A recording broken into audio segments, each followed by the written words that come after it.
Hello बच्चों, this is OP Gupta, your math mentor on this beautiful channel of yours, Mathematica by OP Gupta. So in today's lecture of class 12th mathematics, we are going to discuss the solutions of PTS 16. Yes, from today onwards, you will be getting the solutions of all the unsolved sample papers which are given in our CBSE 21 sample paper book of class 12th mathematics, which includes pleasure test series. ठीक है बच्चों, now without wasting much time चलिए आगे बढ़ते हैं और आप लोगों के साथ मैं एक बहुत ही इंपॉर्टेंट इंफॉर्मेशन शेयर करने वाला हूं. It is regarding how you can get free PDF sample papers also for your preparation of class 12th board examinations. अब जैसा कि आप लोग स्क्रीन पे देख पा रहे होंगे, we have given a QR code. इस क्यूआर कोड को अगर आप स्कैन करेंगे then you will be directed to our official website, जहां पर आपको बहुत सारे फ्री पीडीएफ सैंपल पेपर्स भी मिलेंगे. लेकिन एक बात का आपको ध्यान रखना है कि जो फ्री पीडीएफ सैंपल पेपर्स हैं वो पीटीएस 21 से लेकर पीटीएस 27 तक ही हैं. यानी पीटीएस 1 से लेकर पीटीएस 20 तक के अगर आपको सैंपल पेपर्स चाहिए तो उसके लिए आपको हमारी CBSE 21 sample paper book purchase करनी पड़ेगी. परचेज करने के लिए आप लोग अमेजन या फ्लिपकार्ट का लिंक इस वीडियो के डिस्क्रिप्शन बॉक्स में एक्सेस कर सकते हो. ठीक है बच्चों, एक बात और मैं आप लोगों को बता देता हूं, अगर आप इस बुक को डिस्काउंटेड प्राइस में ऑर्डर करना चाहते हैं तो हमें डायरेक्टली व्हाट्सएप पर भी कांटेक्ट कर सकते हैं. ठीक है बच्चों, so we are on mission, math mission. Now let's move ahead to discuss the solution of PTS 16 in today's lecture of class 12th mathematics. मुझे पूरी उम्मीद है कि आप लोगों ने इस चैनल को सब्सक्राइब तो कर ही लिया होगा. अगर नहीं किया है सब्सक्राइब तो फटाफट सब्सक्राइब करके बेल नोटिफिकेशन को भी प्रेस कर लेना ताकि हर इंपॉर्टेंट वीडियो की अपडेट आप लोगों को टाइम टू टाइम मिलती रहे. मोर ओवर, आप इस पर्टिकुलर वीडियो को लाइक करके अपने सभी क्लासमेट्स को भी शेयर कर देना. ठीक है बच्चों, अब आगे बढ़ते हैं और आज की क्लास फाइनली शुरू कर लेते हैं.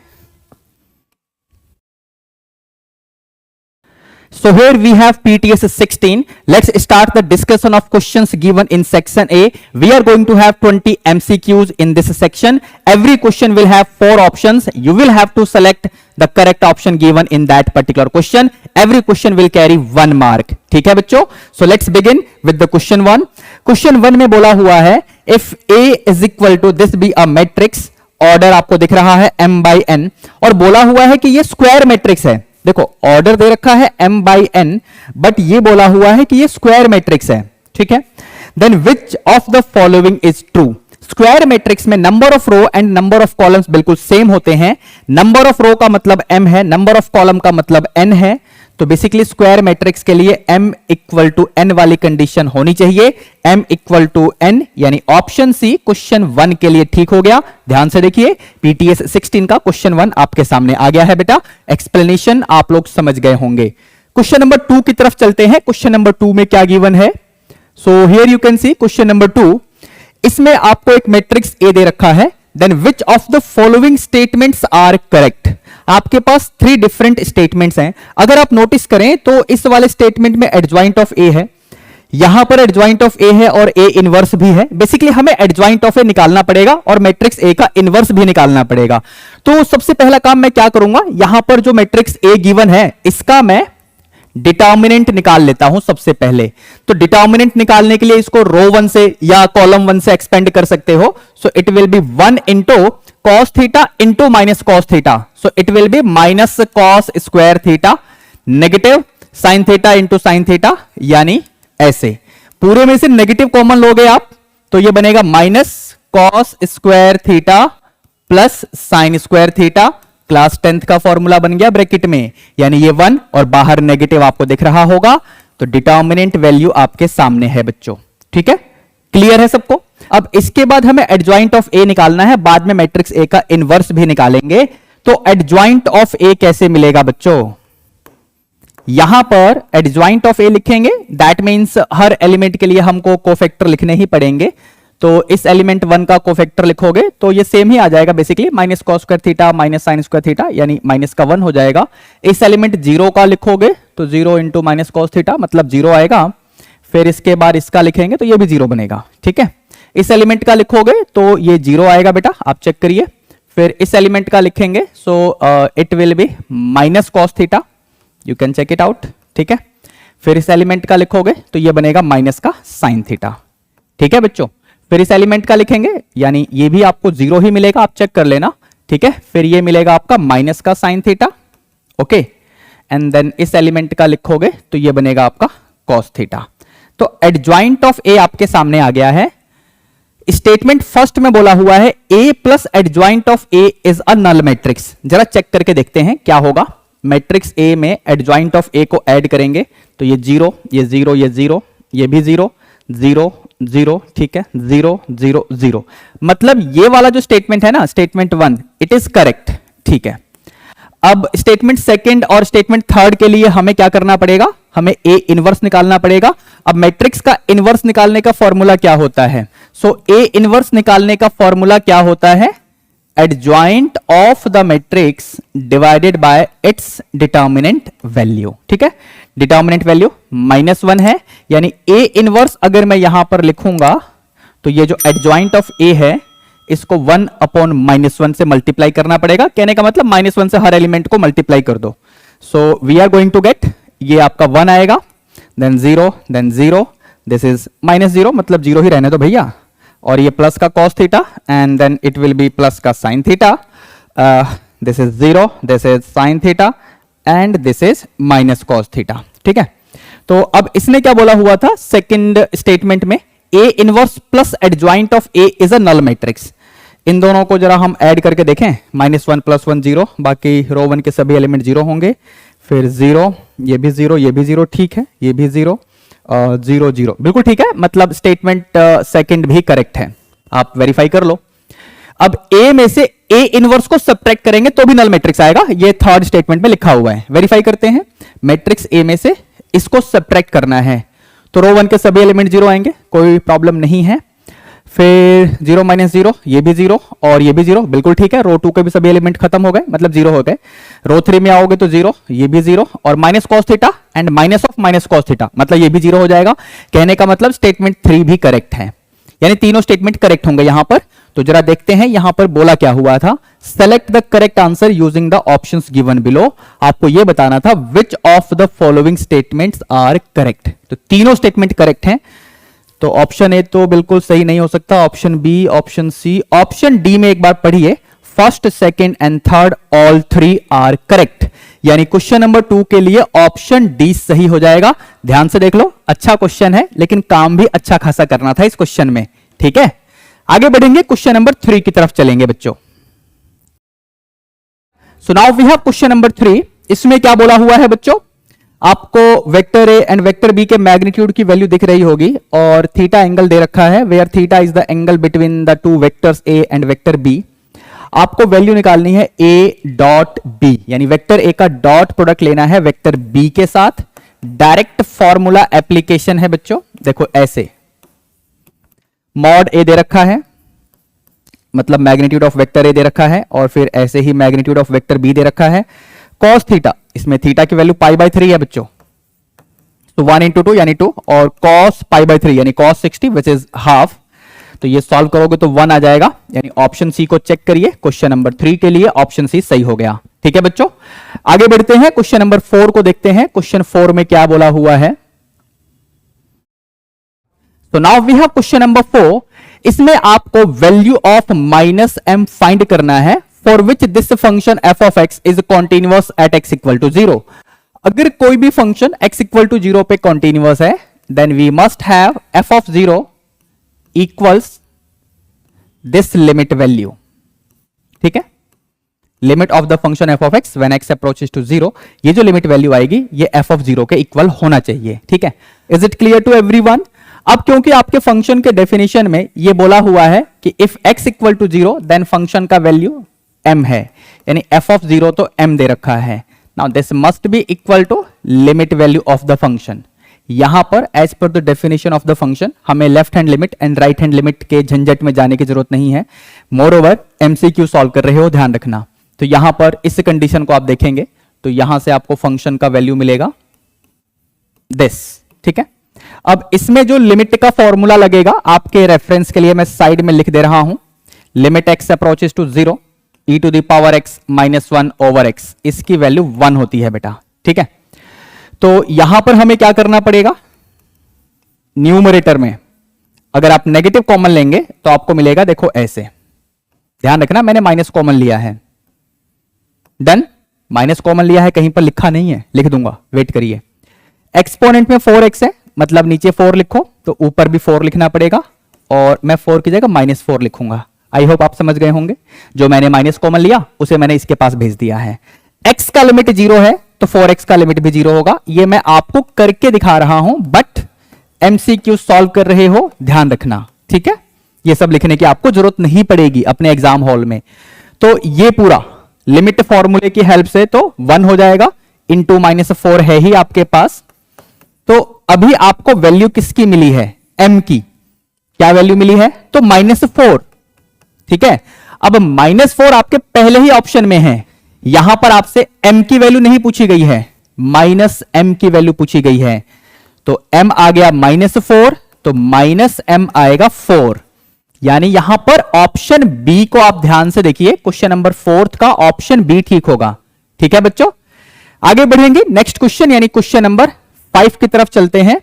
What is there in question number 5? So now you can see question number 5, इसमें बोला हुआ है x raise to the power 2x। इसे सबसे पहले तो ऐसे लिखो, x की पावर x इंटू x की पावर x, लिख सकते हैं ना। फिर इसके बाद है 1 प्लस लॉग ऑफ x, ये रहा dx, और आपको इंटीग्रेट करना है। मैं यहां पर एक शॉर्टकट यूज करूंगा, ध्यान से सुनना, f ऑफ x की पावर में n और साथ में मल्टीप्लाई हो इसका डेरिवेटिव। अगर इसका हमें इंटीग्रल करना है तो आप इस तरीके से कर सकते हो, n+1 divided by n+1। Of course constituency of integration तो आएगा ही आएगा। एक बात और बता देता हूं कि यहां पर n can not be equal to -1, n की जगह -1 डालोगे तो डिनोमिनेटर में प्रॉब्लम हो जाएगी। एक बात और, अगर n की जगह -1 आएगा तो डेरिवेटिव अपॉन फंक्शन, वो वाला शॉर्टकट लगेगा, वो क्या होता है कमेंट करके बताना मुझे। फिलहाल अगर आप यहां पर नोटिस करें तो मैं इसे फंक्शन की तरह ट्रीट करूंगा, एंड ये इसी फंक्शन का डेरिवेटिव है, यानी आपका आंसर क्या आएगा, function.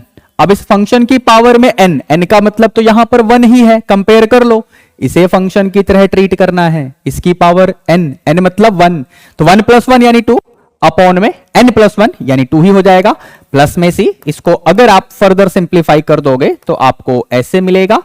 Now this is there in option B. Option B में आप चेक करिए, क्वेश्चन 5 का ऑप्शन बी सही हो जाएगा, ठीक है बच्चों। इस शॉर्टकट को ध्यान रखना। और एक शॉर्टकट मैंने आपसे पूछा भी है कि अगर इसमें n की जगह -1 होगा तो फिर कौन सा शॉर्टकट लगेगा इंटीग्रेशन का, ठीक है बच्चों। आगे देखते हैं, क्वेश्चन नंबर 6 में चलते हैं, उसमें क्या है।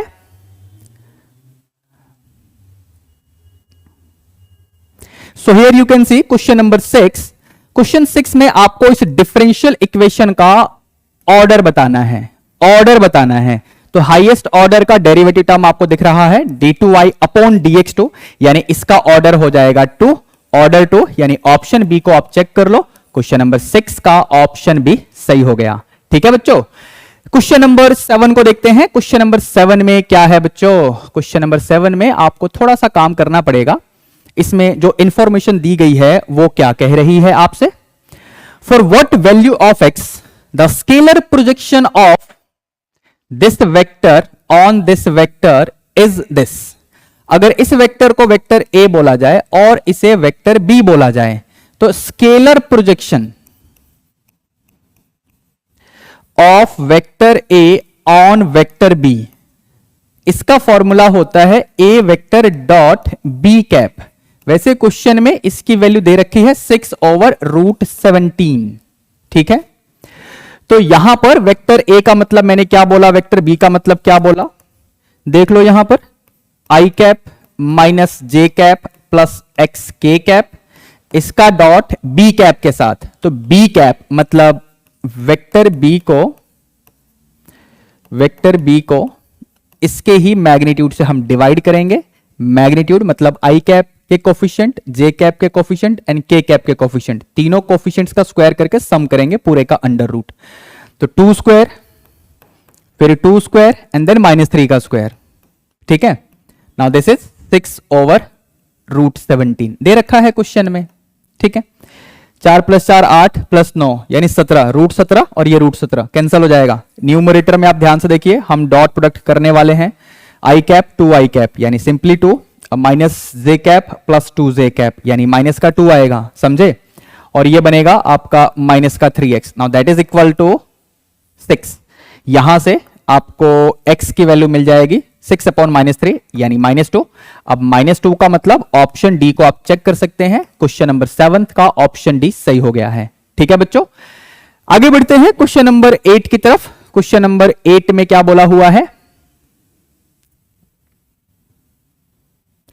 So here we have question number 8 now for all of you. इसमें आपको इसका वैल्यू निकालना है, डेफिनेट इंटीग्रेशन का क्वेश्चन है। तो सबसे पहले इस इंटीग्रल को मैं आई एज्यूम कर लूंगा, let me call this as equation first. Property apply करने वाला हूं। कौन सी प्रॉपर्टी बेटा? स्क्रीन पे ध्यान से देखिए, आपको दिख रही होगी property.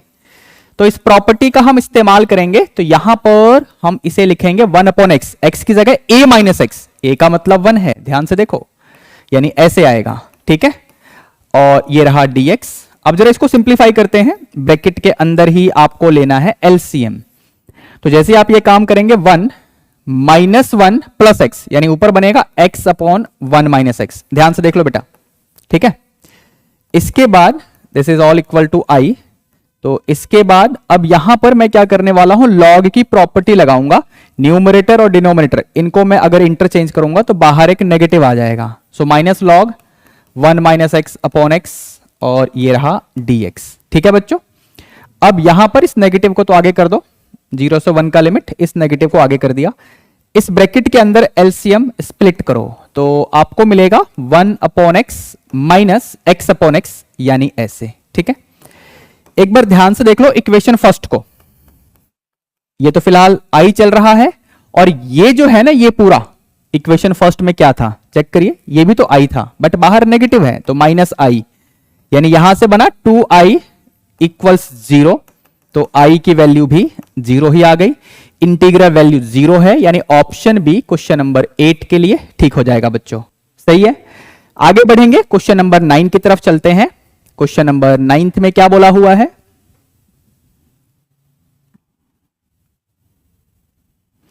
Now question number 9 is based on concept. क्या बोला हुआ है? Let delta be the determinant of a matrix A, where matrix A is given as this and C11, C12, C13 be the cofactors of these elements। A11 का cofactor है C11, ऐसे ही बाकी elements के लिए कोफैक्टर्स आपके सामने हैं। What is the value of this expression? ध्यान से देखना, एलिमेंट उसी का कोफैक्टर, एलिमेंट उसी का कोफैक्टर, एलिमेंट उसी का कोफैक्टर, और इनके करस्पॉन्डिंग प्रोडक्ट का सम लिया गया है। This is the definition of a determinant, कि हम डिटर्मिनेंट किसी भी मैट्रिक्स ए के लिए कैसे निकालते हैं, ऐसे ही निकालते हैं।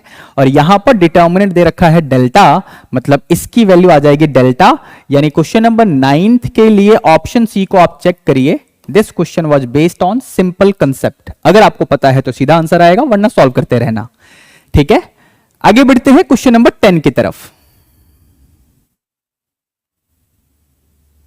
Now we have question number 10th। इसमें क्या बोला हुआ है? The feasible reason of a linear programming problem is shown in the figure below। यहां पर आपके लिए LPP का feasible reason दिखाया गया है, ठीक है। Which of the following are the possible constraints? आपको बताने हैं कि यहां पर जो भी ऑप्शंस दिख रहे हैं ना, इनमें कंस्ट्रेंट्स हैं, तो कौन से वाले ऑप्शन के कंस्ट्रेंट इस LPP को डिफाइन कर रहे होंगे, ठीक है। तो जरा देखते हैं, अगर हम कंडीशंस को एनालाइज करें, ऑप्शन ए में है x + 2y > 4, तो x + 2y = 4y लाइन ये रही, और इसका टेस्टिंग पॉइंट अगर हम 0,0 लेंगे तो फॉल्स आएगा, इसकी शेडिंग ऊपर, ठीक है। x + y <= 3, तो x + y = 3, यह है कंडीशन, इसकी ट्रू बनेगी टेस्टिंग पॉइंट के लिए, यानी ऑप्शन ए बिल्कुल ठीक नहीं हो सकता है बच्चों। अब इसी तरीके से ऑप्शन बी को देखोगे तो यहां पर प्रॉब्लम होगी, यानी ऑप्शन बी भी ठीक नहीं हो सकता है।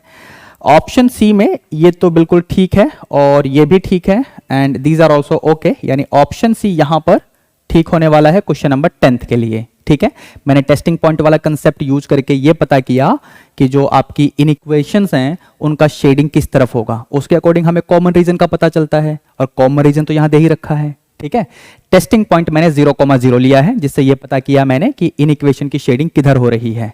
खैर, आगे बढ़ते हैं, क्वेश्चन नंबर 11 की तरफ बढ़ते हैं बेटा। क्वेश्चन नंबर 11th में क्या है? So now we have question number 11 here. क्या बोला हुआ है? A linear programming problem is as follows. आपको मिनिमाइज करना है z equal to 2x plus Y. Subject to constraints आपके सामने गिवन है, पहला, दूसरा, तीसरा, चौथा एंड पांचवा, टोटल 5 कंस्ट्रेंट्स हैं। The feasible region has option A, B, C and D में बेसिकली 5 कॉर्नर पॉइंट्स लिखा हुआ है, लेकिन पॉइंट्स डिफरेंट दे रखे हैं कि जो फिजिबल रीजन होगा उसमें कौन कौन से पॉइंट्स इंक्लूड होंगे। तो एक काम करते हैं, सबसे पहले यहां पर हम इस गिवन एलपीपी के लिए ग्राफ कंस्ट्रक्ट करेंगे। That you can see on the screen, graph आ चुका है आपके लिए। अब इस ग्राफ में मैंने जो शेडिंग किया हुआ है उसके अकॉर्डिंग अगर आप कॉर्नर पॉइंट्स को ध्यान से देखें तो कितने कॉर्नर पॉइंट्स हैं? टोटल 5 कॉर्नर पॉइंट्स हैं। तो 5 कॉर्नर पॉइंट्स मतलब सभी ऑप्शंस में आपको दिख ही रहे होंगे, लेकिन इन 5 कॉर्नर पॉइंट्स में से ऐसे कौन से ऑप्शन को आप देख रहे होंगे जिसमें वो वाला कॉर्नर पॉइंट लिखा हुआ है जो आपके ग्राफ में दिख रहा होगा? तो 7,7 एंड 3,3 ये आपके ग्राफ में भी आपको दिख रहा होगा। 5 कॉर्नर पॉइंट्स में ये दोनों पॉइंट्स इंक्लूडेड हैं, यानी क्वेश्चन नंबर 11th के लिए ऑप्शन बी ठीक हो जाएगा। ठीक है बच्चों, अब चलते हैं क्वेश्चन नंबर 12th की तरफ। So now we have question number 12th here. इसमें बोला हुआ है area of a triangle is given by this expression if the area equals 1 square unit. तो आपको k की वैल्यू बतानी है, यानी ये जो डिटर्मिनेंट है ना, इसे हम इक्वेट करेंगे प्लस माइनस 1 के साथ। अब प्लस माइनस 1 के साथ क्यों इक्वेट किया? एरिया है ना, तो एरिया अगर डिटर्मिनेंट से निकालो या किसी भी तरीके से निकालो, एरिया हमेशा पॉजिटिव ही आएगा, नेगेटिव नहीं आएगा। लेकिन डिटर्मिनेंट वैल्यू नेगेटिव भी हो सकती है, तो हम उस नेगेटिव वैल्यू का ना मैग्नीट्यूड ले लेते हैं अगर एरिया निकालने के लिए बोला गया हो तो, बाय यूजिंग डिटर्मिनेंट। समझ गए? चलिए, अब इस डिटर्मिनेंट को हम सॉल्व करेंगे, और फिलहाल ये 1/2 है, मतलब क्रॉस मल्टीप्लाई भी कर दो तो ये हो जाएगा प्लस माइनस 2, और डिटर्मिनेंट को मैं करूंगा एक्सपेंड, तो कॉलम 1 से एक्सपेंड कर लेते हैं, बेटर रहेगा। तो ये 1 इंटू 1 माइनस 1 इंटू के। ठीक है, फिर ये 0, इसको नहीं भी लिखोगे तो काम चलेगा। फिर 3 इंटू ये क्या बनेगा 2 माइनस 1। ठीक है बेटा, अब इसको सिंप्लीफाई करना है, plus minus 2, now this is 1 minus K, okay, and this is 2 minus 1, यानी क्या रहेगा 1 इंटू 3, यानी डायरेक्टली मैं इसको लिख दूं 4। समझे? यहां से 3 आएगा, एक 1 पहले से ही था, तो समझ गए?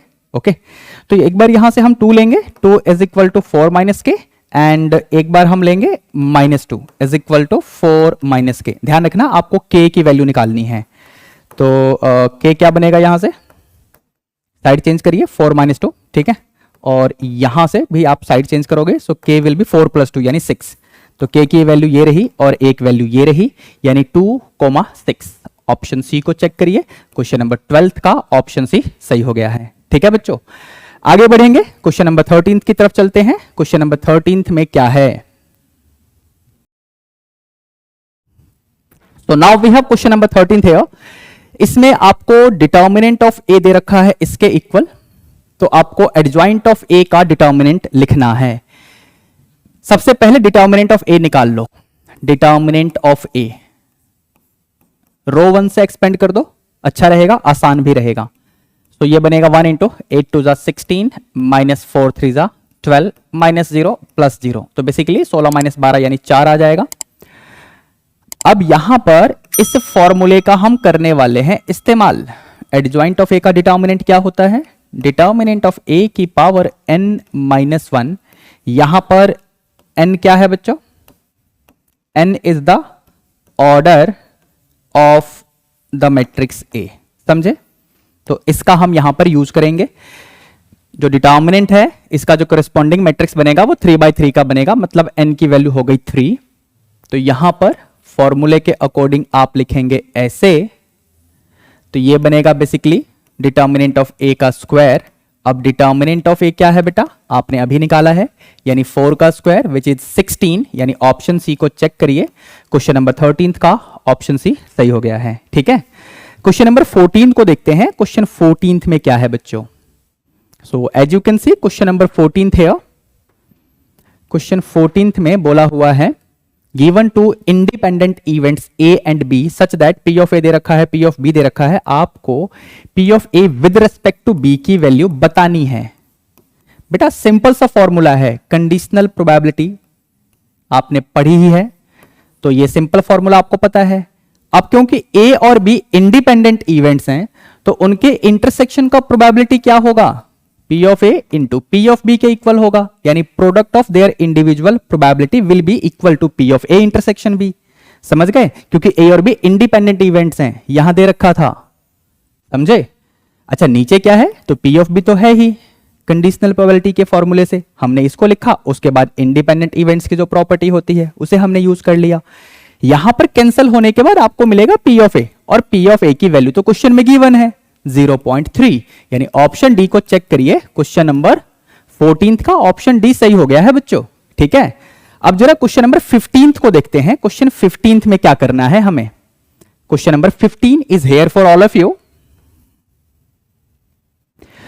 क्वेश्चन 15 में बेसिकली आपको डिफरेंशियल इक्वेशन तो दे रखा है, लेकिन क्या करना है, सॉल्व नहीं करना। ध्यान से देखो, to solve the differential equation, ये रहा आपका डिफरेंशियल इक्वेशन, इसे सॉल्व करने के लिए वी मस्ट सब्स्टिट्यूट। अब ध्यान से देखना, यहां पर e की पावर में x अपॉन वाई दिख रहा है आपको, एक्सपोनेंशियल फंक्शन है ना, जिसका एक्सपोनेंट x अपॉन वाई है, तो इसी को हम v सब्स्टिट्यूट करेंगे बेटा, समझ गए। तो यहां से x will be equal to V Y, तो इस टाइप का सब्स्टिट्यूशन कहां पर दे रखा है, यही तो पूछा है, वी मस्ट सब्स्टिट्यूट, तो इसे ही हमें सब्स्टिट्यूट करना पड़ेगा। x equal to V Y, यानी ऑप्शन बी को आप चेक करिए, क्वेश्चन नंबर 15 का ऑप्शन बी सही हो गया, बिना सॉल्व करे आंसर आ रहा है ना। चलिए क्वेश्चन नंबर 16 की तरफ चलते हैं। क्वेश्चन नंबर 16 में क्या बोला हुआ है बच्चों, question number 16 as you can see is based on differentiation, derivative topic का क्वेश्चन है। y दे रखा है e raise to the power 10 inverse x, और आपसे इसकी वैल्यू पूछी गई है। इसमें y1 मतलब dy upon dx and y2 मतलब d2y अपॉन dx2, इनकी हमको जरूरत पड़ने वाली है। तो यहां से हम y1 यानी dy अपॉन dx लिख लेंगे। ठीक है, वैसे इसको dy अपॉन dx लिखकर मैं आपके लिए बता रहा हूं, आपको नहीं लिखना है, आप तो MCQ है ना, सीधा करेक्ट ऑप्शन की तरफ बढ़िए, जितना जल्दी कर सको उतना जल्दी करो। तो यहां पर डेरिवेटिव करेंगे तो एक्सपोनेंशियल फंक्शन है, डेरिवेटिव तो सेम रहेगा, लेकिन चेन रूल से इसके एक्सपोनेंट का भी होगा, तो tan इनवर्स x का डेरिवेटिव करोगे तो 1 अपॉन 1 प्लस एक्स स्क्वायर ऐसे आएगा। अब इसके बाद यहां से अगर हम क्रॉस मल्टीप्लाई कर दें, then we are going to have this thing 1 plus X square into y1 is equal to e raise to the power tan inverse x। अब जैसे कि मैंने आपको बताया क्वेश्चन की स्टार्टिंग में ही, यहां पर डबल डेरिवेटिव भी आपको निकालना ही पड़ेगा, तो फिर से डिफरेंशिएट कर दो x के रेस्पेक्ट में, LHS में लग जाएगा प्रोडक्ट रूल ऑफ डेरिवेटिव, यानी ये बाहर y1 का डेरिवेटिव करोगे तो y2, फिर y1 बाहर 1 प्लस एक्स स्क्वायर का डेरिवेटिव करेंगे तो 0 प्लस 2x। समझ गए, 0 नहीं लिखा मैंने, इधर आ जाओ, e की power tan inverse x same, और फिर एक्सपोनेंट का भी करेंगे चेन रूल की वजह से, तो tan इनवर्स का डेरिवेटिव ये रहा, क्रॉस मल्टीप्लाई करिए बेटा, तो 1 प्लस एक्स स्क्वायर पहले से ही है, एक और आएगा 1 प्लस एक्स स्क्वायर ये वाला, तो यहां पर whole square into y2 plus 2x into 1 plus X square into y1 is equal to e की पावर tan इनवर्स x। अच्छा अब जरा देखते हैं यहां पर, अब ये असल में y है, आप अपने क्वेश्चन को ही देख लो, यहां पर ये y दे रखा है, तो इसके अकॉर्डिंग अगर मैं ऑप्शंस को देखूं तो यहां पर ऑप्शन सी आपको दिख गया होगा, यानी क्वेश्चन नंबर 16 का ऑप्शन सी सही हो जाएगा। ठीक है बच्चों, आगे बढ़ेंगे, क्वेश्चन नंबर 17 की तरफ चलते हैं। क्वेश्चन नंबर 17 में क्या है, so now we have question number 17 here. आपको यहां पर वेक्टर ए और वेक्टर बी दे रखा है, और ये दोनों यूनिट वेक्टर्स हैं, यानी इनका मैग्नीट्यूड आपको दे रखा है 1 यूनिट के equal, such that this and this are perpendicular. तो आपको एंगल थीटा बताना है वेक्टर ए और वेक्टर बी के बीच में। अगर दो वेक्टर परपेंडिकुलर हैं तो उनका डॉट प्रोडक्ट तो पक्का 0 होने वाला है, यानी इसका डॉट प्रोडक्ट हम लेंगे इसके साथ, क्योंकि बोला हुआ है कि ये वेक्टर्स परपेंडिकुलर हैं, ये दोनों परपेंडिकुलर हैं, तो इनका डॉट प्रोडक्ट ले लिया मैंने। अब यहां पर डॉट प्रोडक्ट को हम डिस्ट्रीब्यूट करेंगे, a dot 5 times vector a, तो ये बनेगा, देखो ऐसे मैं डायरेक्ट लिख रहा हूं, ठीक है बच्चों, -4 vector a dot vector b plus 2 5 10 vector B dot vector A लिखो या ए डॉट बी लिखो, डॉट प्रोडक्ट कॉम्यूटेटिव होता है ना नेचर में, ए डॉट बी या बी डॉट ए सेम ही रहता है, ठीक है। अच्छा, फिर यहां पर -8 वेक्टर बी के मैग्नीट्यूड का square, now that is equal to 0। Question में पहले ही बता रखा है कि ए और बी कैसे वेक्टर्स हैं, तो यूनिट वेक्टर हैं, तो इनका मैग्नीट्यूड मैं आपको बता चुका हूं 1 यूनिट आएगा, यानी 5 × 1 स्क्वायर माइनस, इनफैक्ट प्लस होने वाला है 10 times vector A dot vector B, और ये -4 टाइम्स ए डॉट बी है, तो प्लस का 6 ए डॉट बी, ठीक है। अच्छा, यहां पर -8 × 1 square that is equal to 0, तो 6 ए डॉट बी को देखते रहना, इसको हम लिखेंगे mod A mod B into cos theta, ठीक है। अच्छा, ये 5 बनेगा और ये -8 बनेगा, तो 5 - 8 यानी -3, उधर ले जाओगे तो प्लस का 3। अच्छा, यहां से मॉड ए की जगह 1, मॉड बी की जगह 1, और ये रहा कॉस थीटा, इस 6 को मैं 3 के नीचे ले जाऊंगा, तो 3/6 यानी 1/2, तो यहां से आपको कॉस थीटा मिल रहा है 1/2। सो क्लियर है कि थीटा आएगा 60 डिग्री, या π/3 भी लिख सकते हो। तो जरा ऑप्शन हम देख लेते हैं, ऑप्शन सी यहां पर ठीक हो जाएगा क्वेश्चन नंबर 17 के लिए, ठीक है बच्चों। आगे बढ़ेंगे, क्वेश्चन नंबर 18 की तरफ चलते हैं। क्वेश्चन नंबर 18 में क्या है? So now we have question number 18 here. If a line makes this and this angle with the positive direction of x, y and z axis respectively, मतलब ये अल्फा है पहले वाला एंगल, फिर ये बीटा है और ये गामा है। x एक्सिस के साथ में जो एंगल बनता है किसी भी लाइन के थ्रू उसको अल्फा, y एक्सिस के साथ में जो एंगल बनेगा उसको बीटा, और z एक्सिस के साथ में जो एंगल बनता है उसको गामा से रिप्रेजेंट करते हैं in general. Then its direction cosines are, तो डायरेक्शन कोसाइंस मतलब cos alpha comma cos beta comma cos gamma, इसकी बात कर रहा है।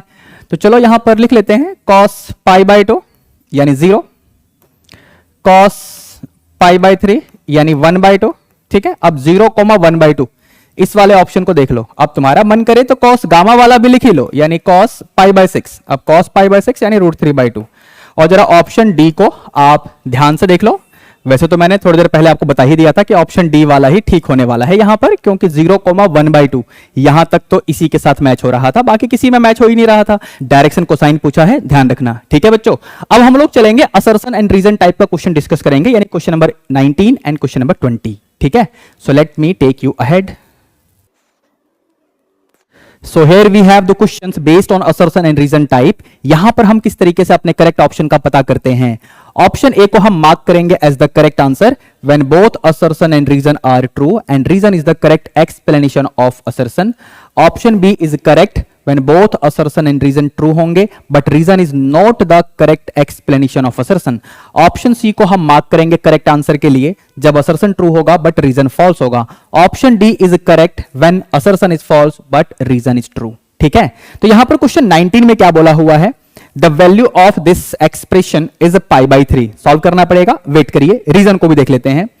रीजन में बोला हुआ है if y is equal to sine inverse x then y belongs to this interval. बिल्कुल ठीक है, कोई प्रॉब्लम नहीं है इसमें, मतलब रीजन का स्टेटमेंट बिल्कुल सही है। असर्शन को हमें देखना पड़ेगा, जैसा कि मैंने आपको बिगिनिंग में ही कहा। तो यहां पर अंदर है कोसिकेंट इनवर्स 2। अब कोसिकेंट इनवर्स 2 का मतलब क्या हुआ? π/6 हुआ, ठीक है। आगे कॉट है ही और पूरे के आगे है tan इनवर्स, ठीक है। अब कॉट π/6 क्या होता है? कॉट π/6 यानी √3। अब tan इनवर्स √3 क्या हुआ? तो π/3। तो यहां पर भी यही बोला हुआ है कि इस पूरे की वैल्यू π/3 आएगी और यही असर्शन में लिखा हुआ है, यानी असर्शन का स्टेटमेंट भी बिल्कुल सही है। तो असर्शन भी ठीक है, रीजन भी ठीक है, both are true but reason is not the correct explanation of assertion. That means यहां पर ऑप्शन बी को हम मार्क करेंगे as the correct answer for question number 19, ठीक है बच्चों। Now let's move ahead to discuss the solution of last question of section A, that is question number 20। So here you can see question number 20 for all of you. इसमें बोला हुआ है the acute angle between this line and the y axis is π/2। देखेंगे, इसके बारे में discussion करेंगे। Reason में बोला हुआ है the acute angle theta between the lines एक लाइन ये दे रखा है एंड एक लाइन ये भी दे रखा है, is given by this expression. अब जो फर्स्ट लाइन है इसके डायरेक्शन रेशियोज हैं a1 b1 c1, second line के लिए है a2 b2 c2। तो फॉर्मूला है a1 a2 plus b1 b2 plus c1 c2 का modulus over under root a1 square plus b1 square plus c1 square over under root a2 square plus b2 square plus c2 square. यानी ये formula बिल्कुल ठीक है। What I mean to से कि reason बिल्कुल सही है, बट हमें असर्शन को अभी एक्सप्लेन करना पड़ेगा। ये जो लाइन दे रखा है ना, तो इसके अगर मैं डायरेक्शन रेशियोज लिखूं drs, तो drs क्या है इसके 1 -1 0, एंड y एक्सिस के लिए अगर मैं drs लिखूं